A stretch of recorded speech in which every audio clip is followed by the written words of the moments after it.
Many people who are interested in residential letting or residential development often give commercial development and commercial letting a wide berth, either because they think it is too expensive to get into or it is too complicated.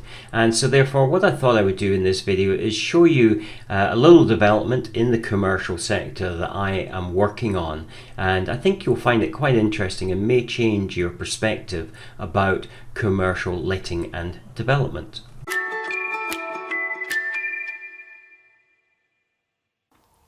Hi, my name is Jim J. Davidson and I'm a property developer. I first got involved in property in 1973 at the age of 16 when my brother and I purchased a flat in the student area of Edinburgh. My current company, Fineside Developments, was established in 2003 and we completed our first new build in 2006. This channel is really dedicated to providing you some of the things that I have learned along the way. I'm not an expert. I don't profess to know everything, but what I do know, I hope, will help you on your property journey.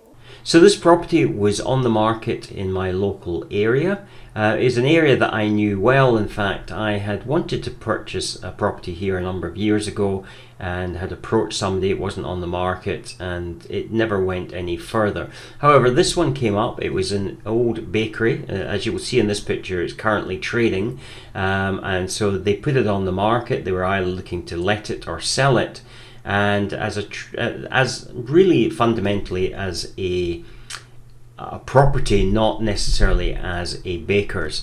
They were looking for offers in excess of 35,000 for the freehold property. And as you will see, this went on the market on the 22nd of August 2017. So when I saw it, it came up at auction. In fact, it was very much just a few days before the auction and I didn't have an opportunity to view the property. So I went to the auction. I had no intention of buying it because I hadn't viewed the property, but I just wanted to see and be curious about what happened.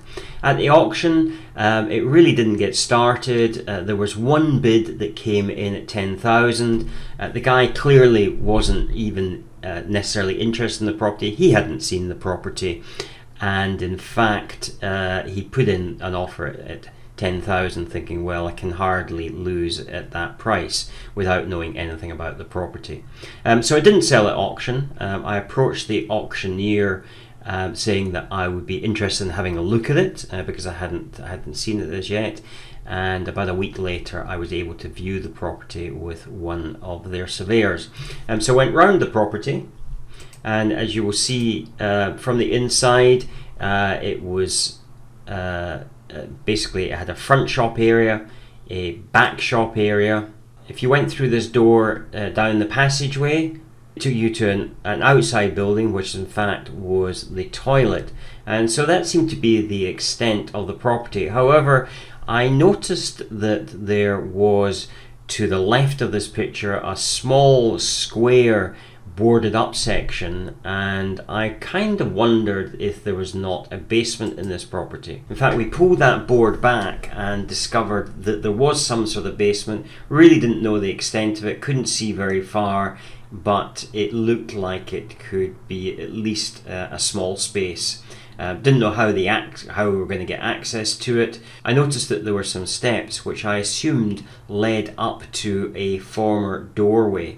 So I put an offer in post-auction for this property. As I said, the guide price was 22,000.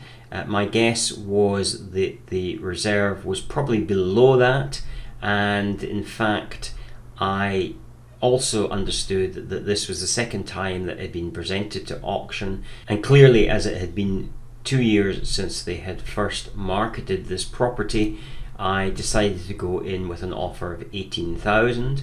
It took a couple of days for them to come back to me. The owner of the property was very reluctant to take this offer, but I finally decided that they would.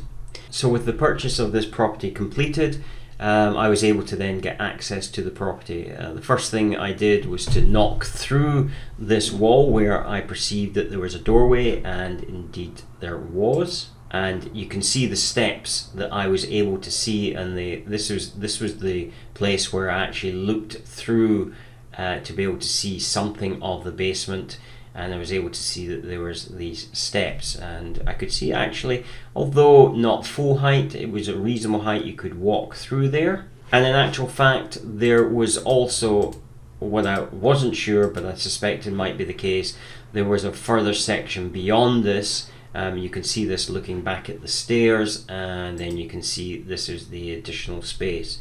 So a reasonable amount of space there as well. So then I started applying for consents. I needed listed building consent. I needed change of use, because I wanted to change this from being a shop to an office, and I would need a building warrant to carry out the necessary work.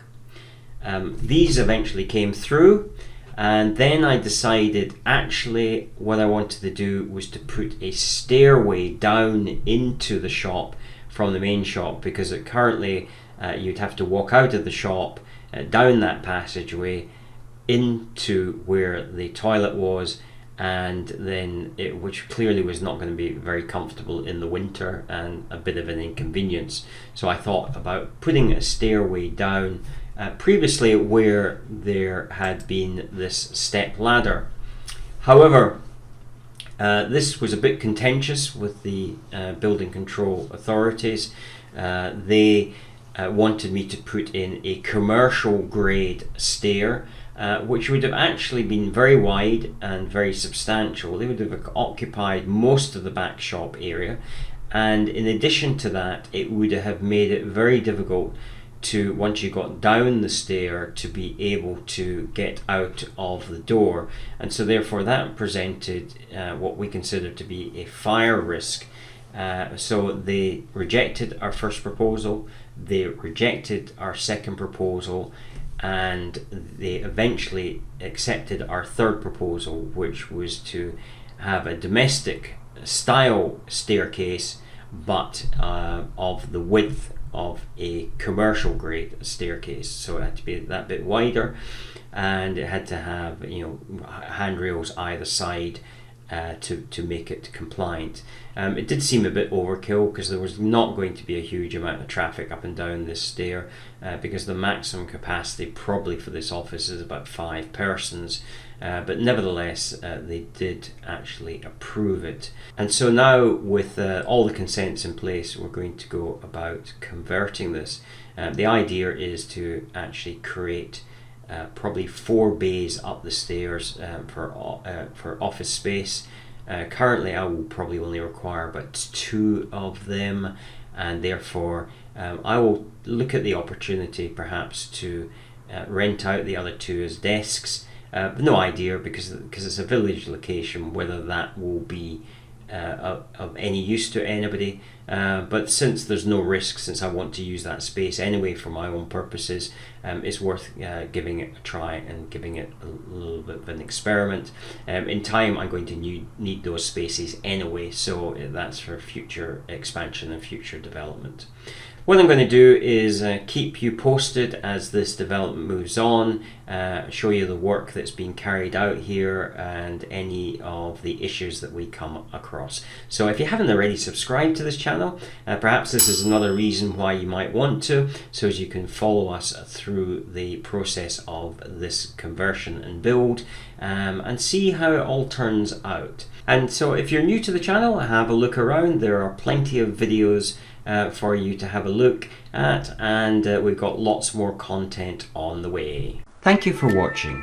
Subscribe for more videos, then click to watch the next video. Please remember to visit our website at builditandprosper.com, Together app, or click on the button on the YouTube header if you're on desktop.